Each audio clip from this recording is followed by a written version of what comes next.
You're listening to If These Woods Could Talk, produced by the Rhinelander District Library. More information can be found at rhinelanderlibrary.org. If these woods could talk, they might tell you about a damp engineer and a missing hat. If you're listening to this, there's a good chance that you follow a Facebook group called You Grew Up in Rhinelander WI. If you remember ... it's a mouthful. One such person, Catherine Hagen, reached out to These Woods recently and asked if we had or could direct her to information about the Hat Rapids Dam. I did some digging and went through a handful of Wisconsin River-related books here at the library, but it turns out there's little in the way of printed scholarship on this particular dam.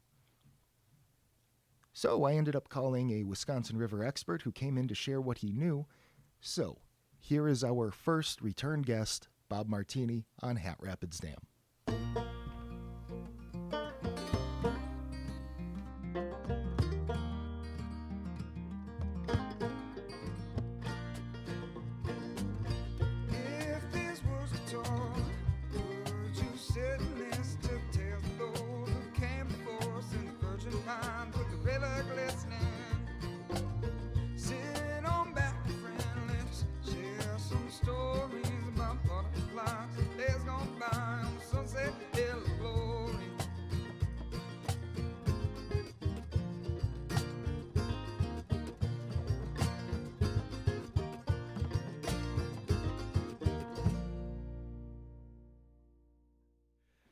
I'm Bob Martini. I've lived in the area for 50 years. I've worked on water quality projects in Wisconsin for 50 years. Served on a dozen boards or so, all around DNR employee.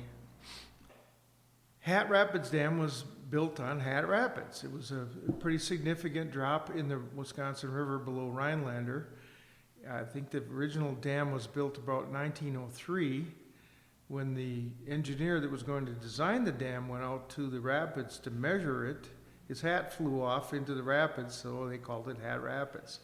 I'm sure there were Indian names for it before that, but that's what stuck because the engineer actually named the dam. The hydro portion of the dam wasn't installed till 1923. There are 3 hydro units there installed between 23 and 29. It's a fairly low head dam for the river. The dam is 30 feet high, but the hydraulic head is only 20 feet, so it doesn't produce as much power as some of the other larger dams on the river. The hydroelectric power is produced, and the dam is operated by Wisconsin Public Service Corporation. It's a significant dam because it's the first dam below Rhinelander, and Rhinelander was the source of significant amounts of river pollution for a long, long time. I have some photos of that flowage in the 60s that are just covered with a crust of sediment. The sediment would settle out from the mill and the city discharge, and then in the summertime it would warm up and produce gases anaerobically. The gases would float the sediment to the surface, and then it would dry off into a crust. Small animals could walk right across the flowage on that crust. After a long time, because the sediment was so problematic for the dam, they were actually having trouble with the hydro system because it was plugging up. So they put a floating weir across the river to collect some of that sludge. They pumped it over a hill into a unlined pit, which eventually caused groundwater contamination. And they called that a real step forward, the first Earth Day, which was really bad because the idea is you keep the waste out of the river in the first place. You don't clean it out of the river. It's much more expensive and destructive to clean up a mess than it is to prevent the mess in the first place. Well, along with the organic waste, there was a lot of other stuff, PCBs and dioxin, and mercury and arsenic. Arsenic was used as a slimicide in the paper mill for quite a few decades. Mercury came from some use on the golf course up above, anti-mold, and that was used up there. Of course, both were discontinued, but those are pollutants that stay in the system for long periods of time. They don't break down. And mercury has an affinity for organic matter. So in the 90s, I went down to the dam to sample some of that organic matter for mercury. This was well after the cleanup occurred. And there was like 12 feet of sediment above the face of the dam. A few years later, after the flood of 93, all of that sediment was pushed downstream, eventually ending up in the Gulf of Mexico, creating a dead zone down there. There have been PCB and mercury advisories on fish consumption on the flowage for a long, long time. Women under 50 are not supposed to eat more than one meal a month from the game fish, and no muskies, because muskies are all high in mercury. PCBs are high in some fish as well. So there is already still a consumption advisory for the fish from the flowage. Yeah. The paper mill itself was cut back more than 93% in the cleanup that occurred between 1976 and 1983 under the Clean Water Act. Now the Clean Water Act is actually threatened. The administration currently understands that they cannot repeal the Clean Water Act, the Clean Air Act, Migratory Bird Treaty Act of 1912. Those all have great support, and all the other environmental laws have great support. But what they're doing now, and what they announced 2 days ago, is an assault on the regulations that are produced in order to enforce the Clean Water Act and all the other laws. Those regulations are made by executive branch agencies like the EPA and Fish and Wildlife Service and others. So what they have decided is that all of these regulations, going back to 1912, all the environmental regulations that came from those congressional acts, must be revised and reissued by September 30th of 2026. If they are not revised and reissued, then they immediately become null and void under this order. Well, anyone who understands how you revise a federal regulation knows that those are not going to be revised and reissued by September 30th and 26th. There aren't enough months in the calendar to take care of all of the required public hearings and all the other stuff that goes on. In addition, even if you could physically reissue and meet all the requirements in law, there are many points in the process where anyone could come in and drag out the procedure by making comments, objections, lawsuits, all kinds of things, which happen routinely in federal regulation revisions. So, for example, the administration itself could file a lawsuit or a comment or objection that would drag out the reissuance of those laws or regulations past September 30th of 2026, therefore making those rules null and void. So it's an insidious insider attack on environmental rules that have been in place for decades and decades in the United States and have substantial public support. These laws are in the 60 and 70% support levels. I mean, the Migratory Bird Treaty Act is up with a 90% public approval rating. So it's an unprecedented attack on the entire structure of environmental protection. And it's going on right now. And the problem is, as certainly people can challenge these actions in court, but the court actions will take years to resolve, many years, in some cases, beyond the length of this administration's term. So it looks like we're in for several years of situations where industries will be able to argue in court that the rules that they're have been required to comply with for 50 years are no longer valid. And that itself will stay the actions and prevent compliance. So what it looks like is that the public, the rivers of Wisconsin, for instance, that were protected by the Clean Water Act, may do backsliding. Now, the Clean Water Act itself has an anti-backsliding clause in it that says once you achieve better quality water, you can't backslide to where it used to be.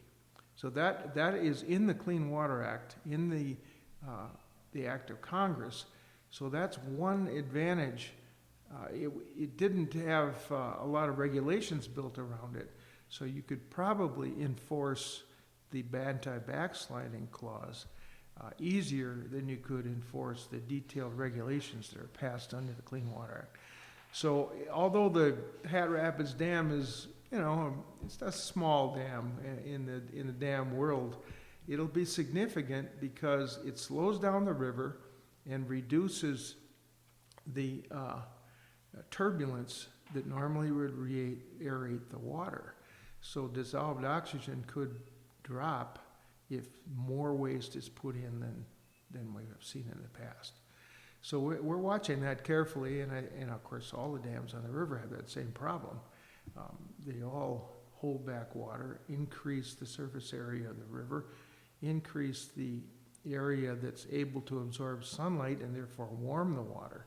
Warm water holds less oxygen than cold water. So that the combined effect of warming the water, slowing that down so there's less turbulence and for re-aeration, and in addition, algae growth that results from that warm water, you could have substantial changes in dissolved oxygen that we didn't have way back when, even though the discharge levels of the 15 pulp and paper mills in the Wisconsin River have been cut back more than a total of 93% as a result of the work we did back in the 70s and 80s. So that anti-backsliding rule becomes very important in that case. The Hat Rapids Dam is an interesting structure. There is a good run of fish up from the river down below. You get walleyes and panfish and all sorts of fish coming up from down below as a result of the turbulence that creates re-aeration in the tailwater, resulting from all of that turbulence. In fact, when the dam was dewatered 30 years ago for some construction, I went into the tailwater. There are big boulders in the tailwater because they originally piled a large pile of large boulders in the tail race of the dam to reduce the hydraulic force that was undercutting part of the tailwater. Well, they underestimated the power of the water. All of that rock washed off the spillway and went back into the river. But that turbulence caused by the dam and the velocity of the water hitting those big rocks caused a re-aeration within the interstices, the spaces between the rocks. And there were little brook trout in there. So brook trout had enough oxygen and enough water turbulence to spawn in a major warm water river. Now, obviously, it came out of the Noisy Creek or some of the other tributaries. But those little brook trout were able to survive in that high oxygen content between those rocks. They could not have, they were so small, they didn't swim upriver in the kind of currents that they had at that time. They were hatched in place. So there's an example of how you can take advantage of what could be an environmental detriment, a dam, which turned into a benefit for the brook trout in that case, especially if you make sure you don't increase waste going into the river. So there are trade-offs all through the system like that. You know, the hydroelectric system on the Wisconsin River produces a lot of power without any combustion of fossil fuels, and that's great. Everybody likes that idea. It's also lower cost power than combustion of fossil fuels, and that's really important for climate change, economics, and in general, using indigenous power instead of power that's brought in from Saudi Arabia or someplace. So that's good, but the dams themselves cause a warming of the river. They cause more algae to grow in the flowages. And in the climate change scenario where the water temperature is rising and the winter ice cover is getting shorter and shorter each year, you have more days of sunlight penetration in the water. All of those factors increase dramatically the ability of plants to grow in the flowage. And if these plants are invasive plants with no natural controls, they can take over a flowage quickly. So the rainbow flowage is an example of that upstream. And some of that Eurasian water milfoil from the rainbow flowage has moved downstream. Flowages like Hat Rapids eventually and the Rhinelander flowage could be colonized by the Eurasian water milfoil that was proliferating in an upstream flowage. So there's all kinds of trade-offs there. And there's a good and bad with all of these man-made structures. The original river was in great condition. I mean, before people came, before the tribes used that river for fishing and transportation for 10,000 years without affecting it. The Europeans used the river for 150 years and destroyed it. It's a stark contrast. So we need to get back to sustainable use of water and natural resources if we hope to survive the climate crisis. I